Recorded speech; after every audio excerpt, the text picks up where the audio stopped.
పంజాబ సింధు గుజరాత మరాఠా ద్రావిడ ఉత్కల వంగా వింధ్య హిమాచల యమునా గంగా ఉజ్జల జలధి తరంగా తవ శుభ నామే జానే तव शुभाशिष माये गाये तव जय गाथा जन गण मंगलदायक जय हे भारत भाग्य विधाता जय हे जय हे जय हे जय जय जय जय हे बोलो स्वतंत्र भारत की जय बोलो स्वतंत्र भारत की जय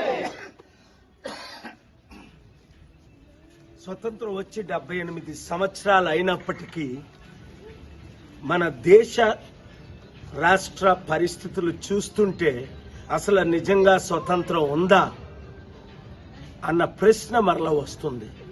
మన దేశం ఎక్కడికి వెళ్తుంది?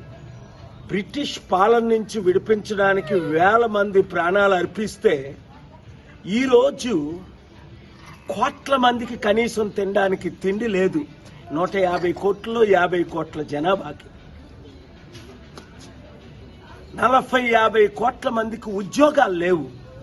40-50 కోట్ల మందికి ఉండడానికి కనీసం 1 లక్ష రూపాయల ఇల్లు లేదు. కానీ దేశ ద్రోహులు, దొంగలు, గజ దొంగలు, దోచుకునే వాళ్ళు 5,000 కోట్ల రూపాయలు ఖర్చు పెట్టి వాళ్ళ కొడుకులకి కూతుర్లకి పెళ్లిళ్ళు చేస్తున్నారు. ఇది ఆర్టికల్ 14 ఈక్వాలిటీ వైలేషన్. ఈక్వాలిటీ అంటే అర్థం ఏంటి? మీరు క్యూబా వెళ్ళి చూడండి. చిన్న దేశం, అమెరికా పక్కన ఉంటుంది. అందరికీ ఉచిత విద్య, ఉచిత వైద్యం. ఇక్కడుందా మన దేశంలో? అందుకే ప్రపంచాన్ని విడిచిపెట్టి పల్లెలు తిరగటానికి కారణం ఏమిటంటే ఇంకా ఈ దేశం ఇంత సర్వనాశనం అయిపోతుంటే ఎలా పడుకోగలం? ఇగో రాత్రంతా అమెరికన్ కాల్స్ చేసుకొని గ్లోబల్ పీస్ సమిట్ 8:42కి పడుకొని ఇప్పుడు 1 అవర్ తర్వాత లేచాను. ఎంత బాధేస్తుంది. నా ప్రజలు, నా బడుగు బలహీన వర్గాలు, కుల మత ప్రాంతాలకు అతీతంగా ఆశీర్వదించబడాలి, దీవించబడాలి. కనీసం human rights, fundamental rights should be there even after 78 long years.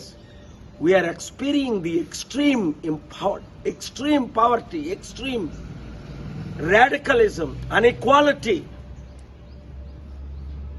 and freedom of religion, freedom of expression is disappearing. Share this video with everybody until this nation is saved, protected, and changed. Thank you.